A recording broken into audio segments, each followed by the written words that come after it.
الله أكبر الله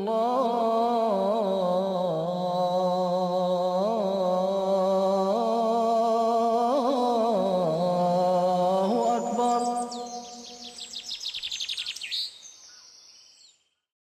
En el nombre de Allah, el Clemente, el Misericordioso. Assalamu alaikum wa rahmatullahi wa barakatuh. Nos encontramos hoy aquí en la ciudad de Los Ángeles, en los estudios de MTA de la mezquita Betul Hamid, para grabar una serie de programas relativos a los temas de las mujeres. Mi nombre es Kuratulain y estoy aquí con mis dos hermanas que me van a ayudar en esta conversación. Tengo conmigo a la hermana Nairina Constantino. Assalamu alaikum, Nairina. Mucho gusto. Mucho gusto tenerla aquí. La hermana Nairina es conversa y además es miembro de nuestro equipo de español. También tengo conmigo a la hermana María Dim. Muchas gracias por estar aquí. Assalamu alaikum warahmatullah. Es un gusto. Mucho gusto tenerla aquí. En programas anteriores hemos estado hablando del papel de la mujer en la sociedad islámica, del concepto de mujer como individuo, en otros roles que ella adopta en la sociedad. Y hoy vamos a seguir un poquito con ese tema. Y también vamos a hablar del terrorismo, de la yihad desde una perspectiva femenina, porque también es un asunto que está muy a la orden del día, ¿verdad? Pero por seguir antes un poco con el tema de la mujer que traíamos del programa pasado, el tema de la mujer, de sus diferentes roles y de ella dentro del matrimonio, vamos a hablar un poco de todo eso y del velo, como hablamos, de la segregación. Todos estos son tópicos que ya tocamos anteriormente, pero que me gustaría recapitular un poquito, ¿verdad? Entonces, ¿me podrían ustedes hablar un poquito pues, de todo eso en relación con el noviazgo y el matrimonio y las relaciones prematrimoniales? Porque el matrimonio ya lo hemos discutido. Sí, por ejemplo, en el Islam, en el Islam nos dice que hay que buscar un matrimonio en la forma de que buscas a alguien que esté a lo que tú quieres como mujer musulmana y a una persona que también tiene los mismos cosas en intereses en común. Pero no se busca como noviazgo, se busca pidiendo a tu walí, a la persona, tu guía, en donde tú dices, mira papá o mira tío, quiero yo esto para mi futuro esposo, y él busca a alguien que sea apropiado. La razón por eso es porque el noviazgo en estos días solamente se trata de cosas sexuales, y el Islam lo que quiere hacer es evitar eso. ¿Por qué? Porque eso puede ocasionar problemas entre ambas partes.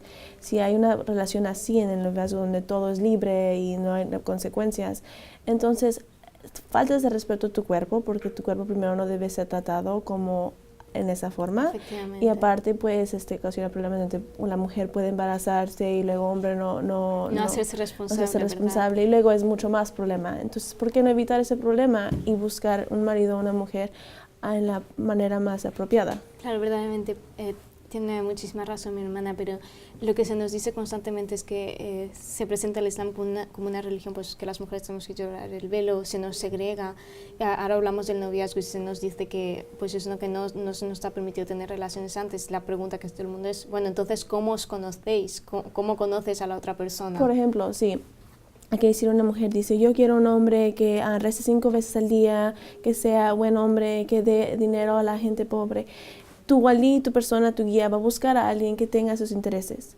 Y si encuentras algo, entonces cuando estés casado van a estar en la misma página.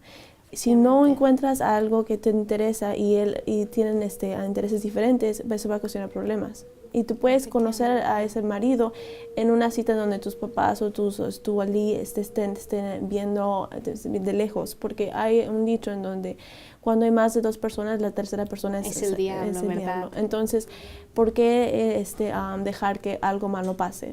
Efectivamente. Si puedes hacerlo bien. Sí, es como he dicho, mejor prevenir que curar. Efectivamente, mejor prevenir que curar, como decimos por aquí.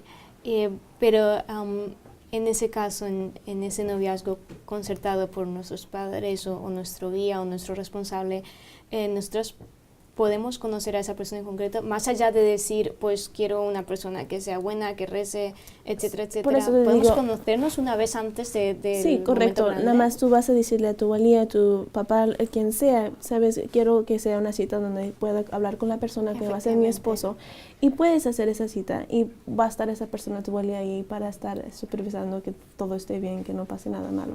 Efectivamente, entonces nadie es obligado a casarse con un extraño, ¿verdad? Correcto. Exactamente.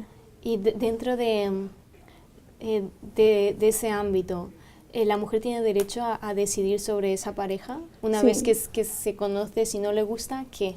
Sí, ella tiene derecho a decir, sabes, papá, sabes, Quien Wally, sea. no me gusta esta persona, yo tengo estos intereses, por favor busca. Y si esa persona está aferrado que ella se case, entonces ella tiene derecho de buscar a otra persona que la ayude en conseguir esos matrimonio. asuntos, Claro, ¿verdad? pues la mujer tiene derecho de dar su opinión y que su opinión sea respetada y Escuchada. escuchada. Efectivamente. Sí, y aparte algo importante que a lo mejor mucha gente que no entiende sobre el Islam, que el matrimonio que se llama arranged marriage, dicen, oh, no va a haber amor, no lo vas a conocer.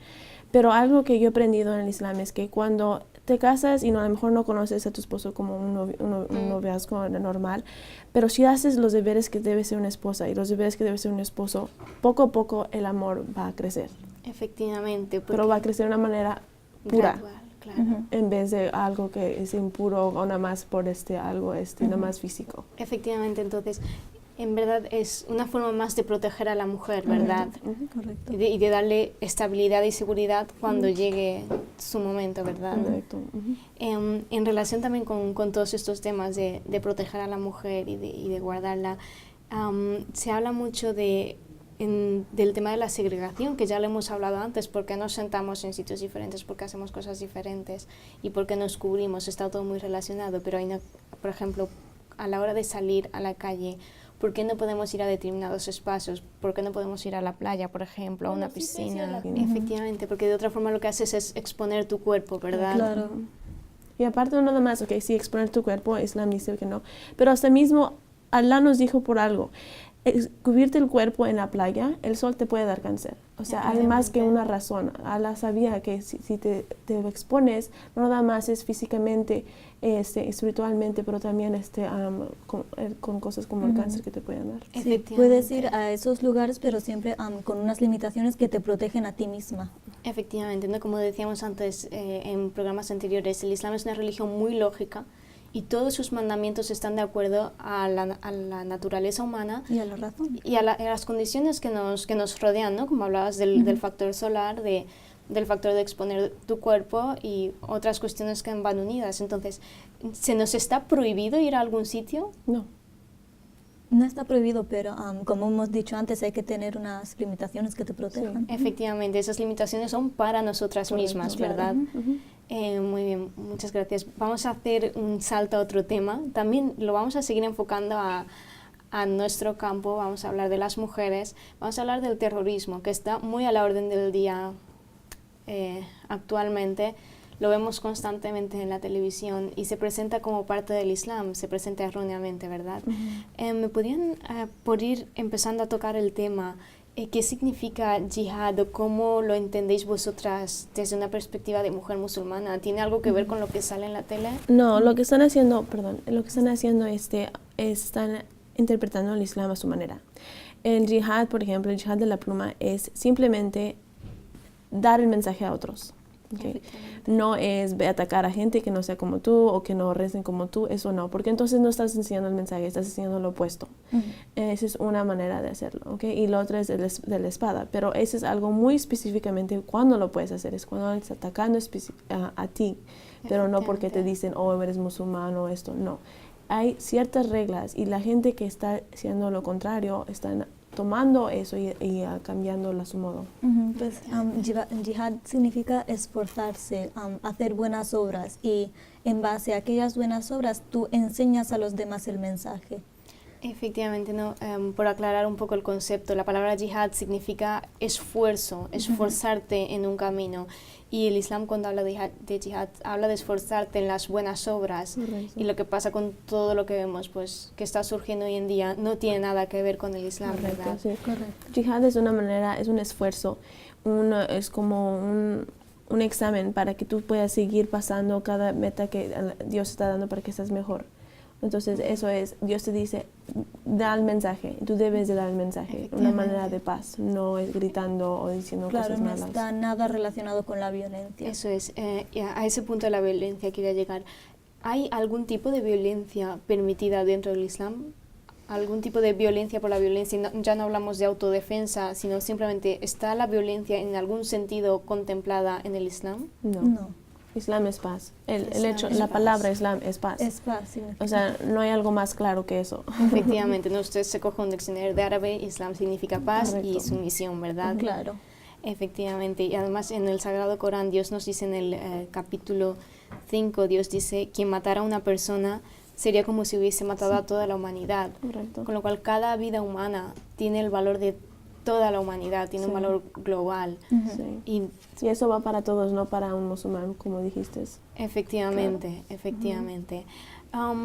Como decíamos, como mujeres, hemos visto últimamente, si vemos en los telediarios, estamos en la ciudad de Los Ángeles y hace cerca de un año aquí hubo un ataque en San Bernardino en el que participó una mujer. Si vemos estadísticas, la participación de mujeres y de jóvenes en la integración de grupos terroristas ha aumentado. ¿A qué creéis que se debe? No educarse en lo que es Islam. Por ejemplo, mucha de esa gente que ha ido a ISIS, a otros lugares, ni siquiera han tocado el Corán, Sagrado Corán. Solamente siguen lo que dicen otras personas, no lo quieren leer, no quieren educarse, porque si se tomaran el tiempo de educarse, de entender, entonces verían que lo que están haciendo está completamente contrario a lo que el Corán dice. Claro, pero Efectivamente. son como muy ignorantes y en vez de coger un libro y ponerse a leer o preguntar a alguien qué significa el Islam o aprender qué es el Islam, pues en vez de ellos es como siguen la ignorancia. Efectivamente, ¿no? Entonces hay una gran falta de educación Correcto. en esas personas sobre su propia religión, ¿verdad? Ujú, sí. Y de eso también hablábamos en nuestro programa pasado, que la educación es parte de nuestra fe, es una obligación que se nos ha hecho a nosotros, ¿verdad? Volviendo al concepto de yihad, nos hablabas de que hay distintos tipos. Está la yihad de la espada y una yihad más intelectual que se llama la yihad de la pluma, ¿no? ¿Cómo puede una mujer practicar esa yihad? ¿Algún ejemplo de Pues cómo lo usáis en vuestras sí, vidas? como hemos dicho antes, tenemos la obligación de educarnos. Cuando nos educamos y enseñamos a los demás lo que sabemos, eso es parte del yihad de la pluma. Sí, por ejemplo, en mi caso yo he hecho varias formas de decir, dar el mensaje de Islam. Yo he estado en participaciones donde hemos dado folletos sobre el Islam a gente que no sabe nada sobre el Islam. Mucha gente nos dice, no me des eso. A mí hasta me han dicho, oye, ¿por qué te cambias de religión? Eres traidora. Va a haber gente que te va a hacer sentir mal, pero tu razón de todo es para que tú puedas dar el mensaje. Me estabas hablando de cómo puede una mujer musulmana participar en esa yihad de la pluma. Por ejemplo, hay folletos que nuestra comunidad da a diferentes partes de las comunidades donde viven, en donde el propósito es informar a la gente que no sabe sobre el Islam. Hay folletos que dicen si Islam es paz, qué es yihad, qué es todo eso, y así las personas pueden informarse. Hay personas que también te dicen no quiero esto, ¿no? Y es parte de, pero es tu obligación. Entonces, ustedes como mujeres salís fuera a Correcto. practicar. No hay nada malo con eso, con que tú lo hagas con buena intención. Nuestro califa nos ha dicho, cada hombre, cada mujer, cada niño y niña tiene la obligación de dar el mensaje. Efectivamente, efectivamente. Muchas gracias por compartir la experiencia, ¿no? De salir, dar los panfletos y decir que eso mismo es una yihad, que la yihad no es estar con una espada, No. que eso es mismo, al contrario, es salir y explicar a la gente, educar a la gente. efectivamente, ese mismo esfuerzo de educarte tú primero y luego transmitir conocimiento, de crear conocimiento, de crear ideas en la sociedad es una yihad en sí misma, ¿verdad? Exactamente. Decíamos que hay dos tipos de yihad, esta yihad intelectual de la que hablamos, que se trata de adquirir conocimiento, de informar, y una yihad de la espada, que solo se permite en caso de autodefensa, ¿verdad? Sí. ¿Me la podrían explicar un poco más, por Sí, favor? por ejemplo, cuando hay una guerra y el enemigo te está atacando y tú no tienes ninguna otra forma de defenderte, entonces es cuando está permitido usar la espada. Efectivamente. Y solo para defenderte a ti mismo y defender a los que están a tu alrededor. Sí, por ejemplo, hay muchos dichos en donde el santo profeta Sallallahu Alaihi Wasallam nos dijo que antes de defender a la mezquita, si ves que una iglesia o una sinagoga o algo está en peligro, tú debes de hacer lo que puedas para cuidar a los demás, porque ese es tu deber como ser humano. Como ser humano, efectivamente, ¿no? Entonces, hemos dicho que la violencia no tiene ningún tipo de cabida en el Islam, pero que sí que está permitida la autodefensa, que además es algo que también está permitida en la Constitución de casi todos los países, está amparado en los derechos humanos, ¿verdad? Correcto, sí.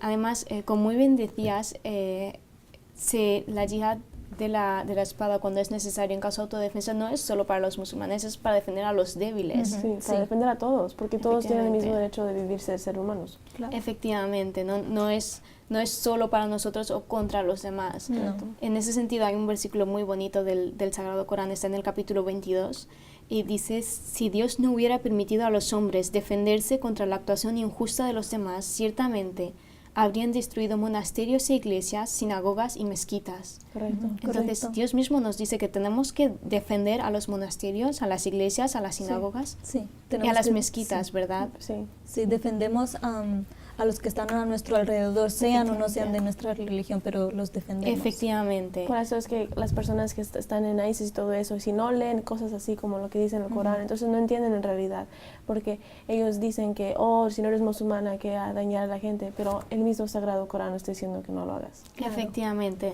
Efectivamente, en ningún caso se puede hacer para decir que vamos a extender el Islam. No tienes No. que extender el Islam de esa forma. Tú Correcto. extiendes el Islam de otras formas Sí, y esa forma más solo está, pacíficas. efectivamente, solo para la autodefensa propia y de los demás, de los otros miembros de la sociedad, sean o no de nuestra Correcto. religión, Correcto. ¿verdad? Correcto.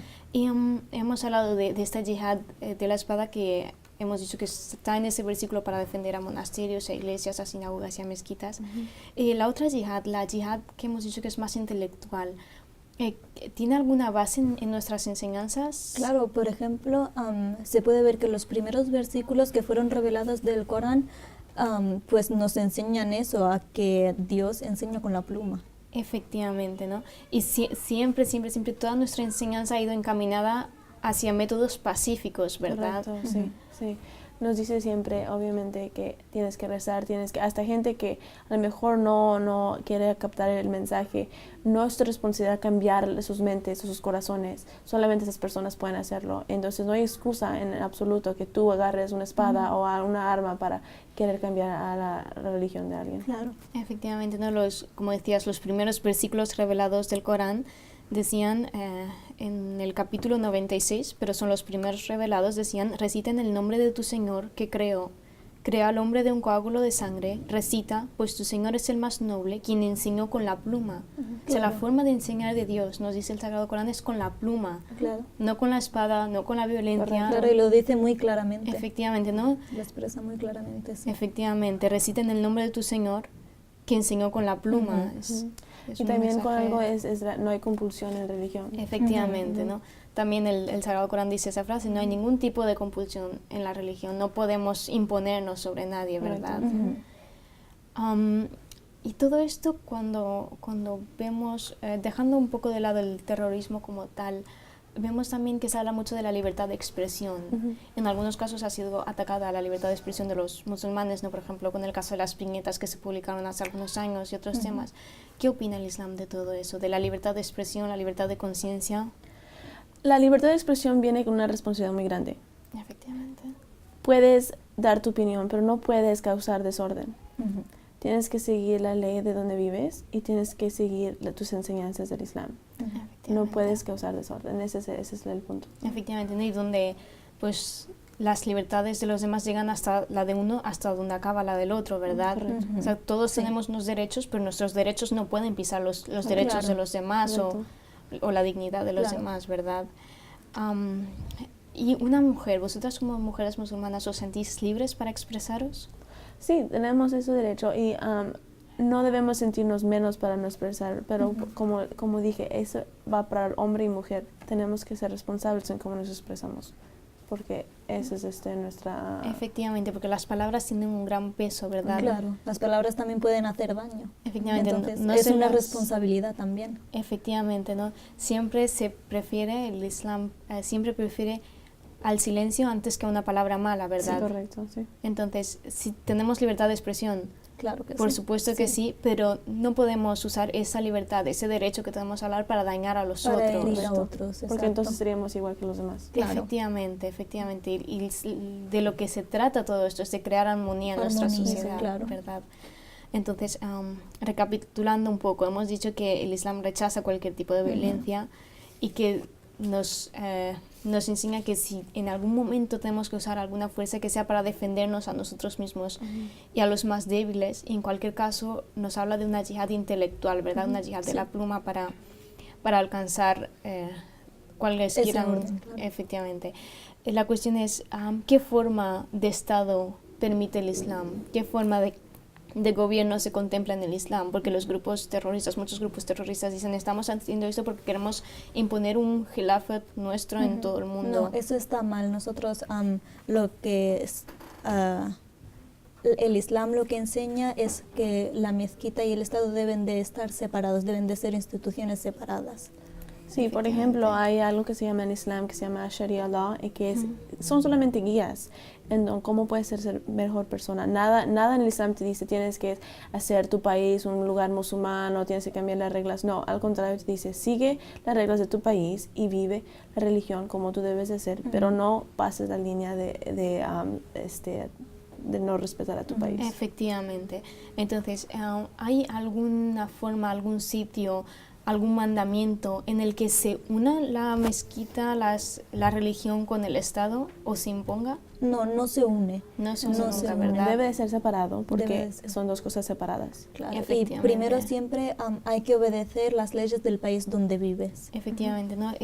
La norma que dicta el Corán en su capítulo 4 es que cuando juzgues entre los hombres, lo hagas con justicia. Aparece en el capítulo 4 del Sagrado Corán, versículo 59, cuando juzgues entre los hombres, hazlo con justicia. La justicia es siempre el principio fundamental, ¿verdad? Correcto, sí. Y lo veíamos también cuando hablábamos de otros temas, de que el velo tenía una parte de justicia, la poligamia tenía una parte de Sí, justicia. Islam es justicia. Efectivamente, el Islam es justicia y paz, básicamente. Y ¿qué creéis que esa justicia de la que nos habla este versículo del Sagrado Corán, más la lealtad al país, como decíais antes, nos dice, tenéis que seguir las normas del país donde estáis viviendo, serviría para acabar con el terrorismo si alguien lo meditara? Si alguien estuviera siguiendo el Islam como el verdadero Islam, entonces no hubiera ni pregunta de que, debo de seguir mi país o Islam, porque entenderían luego que el Islam es mi religión y está aquí para ser un buen ser humano, y como buen ser humano debo de respetar mi país. Entonces, esa distinción está ahí por algo, por esa misma razón. Pero las personas que no lo siguen es porque no entienden el verdadero mensaje del Claro, Islam. solo siguiendo con las enseñanzas del Islam se puede llegar a esa paz y a esa armonía, porque el Corán es lo que te guía en tu día a día para tu vida. Efectivamente, no todo lo que te dice el Corán es justicia y lealtad a tu país. Y si verdaderamente profundizáramos en esos conceptos, ¿cuántos males nos ahorraríamos, Claro, verdad? muchísimos. Pasando a un aspecto un poco más religioso, hemos dicho que no podemos forzar a miembros de otras religiones, hemos dicho que dice el Corán que no ha de existir coacción en la fe, pero ¿qué pasa con los creyentes de otras religiones? Un cristiano, en última instancia, ¿cómo es considerado dentro del Islam? Cristiano o budista, hindú, lo que seas, efectivamente. si tú haces buenas obras, Allah te va a dar tu recompensa. Claro. Nada dice que los musulmanes son los dueños del paraíso. Efectivamente. Claro, todas las personas, no importa de qué religión sean, van a ser juzgadas en base a sus acciones, no en base a qué religión pertenecen. Efectivamente, ¿no? Con firmar un formulario que diga me hago musulmán o me hago Sí, cristiano. porque cambia un las musulmán cosas. puede decir soy bueno, pero están en parte de ISIS, no significa que, o sea, no están haciendo cosas Efectivamente, buenas. efectivamente, dice el Sagrado Corán, los creyentes, los judíos, los cristianos, los sabeos y cualquiera de entre ellos que verdaderamente crea en Dios y el último día y haga buenas obras, tendrá su recompensa. Entonces, Correcto, sí. verdaderamente, Eso es lo que se trata, buenas obras. Eso es lo que Dios quiere ver, si tienes la capacidad de poder seguir la regla que es ser buen ser humano con otras personas. efectivamente, no, en ningún caso el Islam monopoliza la salvación, Correcto. en ningún caso se impone a otros, en ningún caso dices esta es la verdad absoluta. Claro, como hemos dicho antes, el objetivo es de enseñar a la gente, de educar a la gente, no de obligarles a hacer Ya, algo. y si ellos deciden, eso va a ser una bendición para ellos, pero no somos nadie para decirles que deben de seguir. Por ir cerrando un poco este tema, hay un último punto que me gustaría tocar y es el Khilafat. cuando hablamos de determinados grupos terroristas, ellos dicen que quieren crear un Khilafat. Y nosotros, como nuestra propia comunidad, nosotros tenemos un Khalifa, ¿verdad? Correcto. ¿Me podrían explicar ese concepto de Khalifa dentro del Islam? Sí, por ejemplo, el califa es una persona que nos guía para poder mantenernos en el camino correcto. Por ejemplo, si no tuviéramos a alguien que nos dijera cada viernes, porque cada viernes tenemos como una misa, en donde nos dice, oh, deben de acordarse que tienen que hacer esto, tienen que hacer eso. Entonces, como ser humanos, a lo mejor no vamos a acordarnos y nos vamos a olvidar, porque somos seres humanos. Pero hay alguien que nos está guiando para que no nos olvidemos de nuestras raíces, de lo que tenemos que hacer. Claro, es una gran bendición para nosotros tener a alguien ahí todo el tiempo que nos esté enseñando, que nos esté guiando, qué tenemos que hacer, por qué lo tenemos que hacer. Efectivamente, ¿no? Y lo que tenemos que recordar es que el Khilafat es una institución religiosa, que esa persona está ahí apuntada por Dios, es el representante de Dios en la tierra, que no es elegido por ningún hombre, que ningún hombre puede nombrar a otro hombre como tal, y que es puramente religioso, ¿verdad? No tiene ningunas otras atribuciones como un gobierno o como lo que se quiere vender estos días, ¿verdad? El Khilafat está ahí para nuestra ayuda. Porque él nos va a ayudar si nos tenemos preguntas, si tenemos tristezas, él nos puede decir qué debemos ¿Qué debemos hacer para superar eso? Sí. Efectivamente, es una grandísima bendición en nuestras vidas hoy día, ¿verdad? Sí. Y tengo una última pregunta para vosotras y ya cerramos este tema de terrorismo. Y es, las mujeres musulmanas en los países occidentales, como respuesta al terrorismo, se han ido creando determinadas leyes, ¿verdad? Sí. Y nosotras hemos sido más afectadas. Por ejemplo, se ha prohibido el velo en determinados sitios. ¿Qué opinan de eso? ¿Cómo lo sienten o cómo lo viven? Obviamente no es correcto que un país o un gobierno dicte que lo que una mujer se ponga, ya sea como el velo, ¿verdad?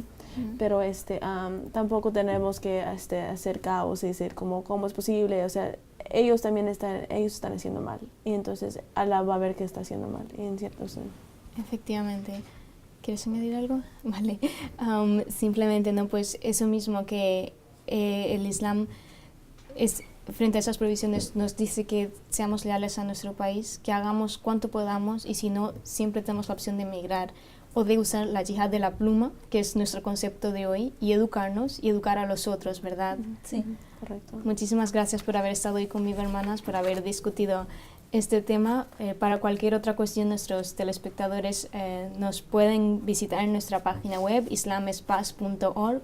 O si tienen cualquier duda, cualquier pregunta, cualquier sugerencia, estaremos encantados de hablar con ustedes por teléfono en el número 1800 YISLAM, 1800-949-4752. Cualquier cosita que se les ocurra, nos llaman completamente gratis y estaremos encantados de atenderles.